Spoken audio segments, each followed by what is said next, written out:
Matthew Stuckey here from Verity Baptist Manila, and I'm bringing you a video on the topic of total depravity.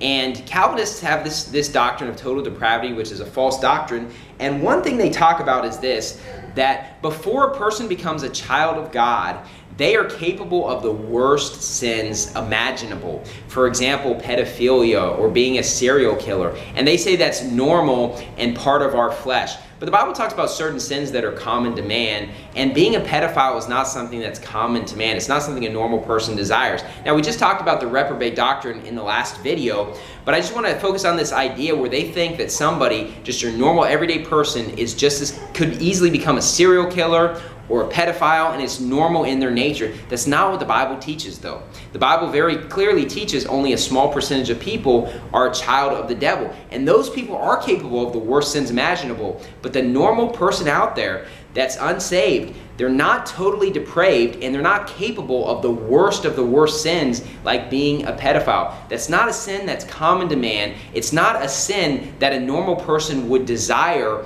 or think about. It's somebody with a twisted mind, someone who's a reprobate, a child of the devil. But that is not your normal everyday person.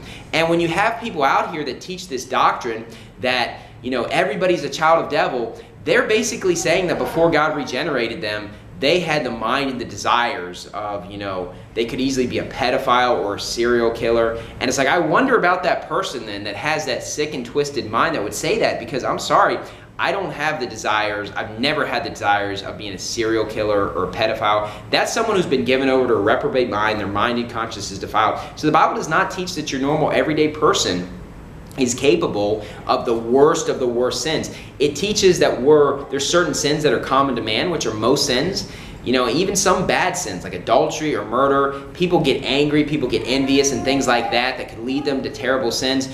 But no normal person has the desires of being a pedophile or something like that. That's not normal. And so what Calvinists say when they say we're capable of the worst possible sins, most people, no, that's not part of their normal desires. Their mind and conscience is not defiled. Only a small percentage of people. Thank you, and God bless.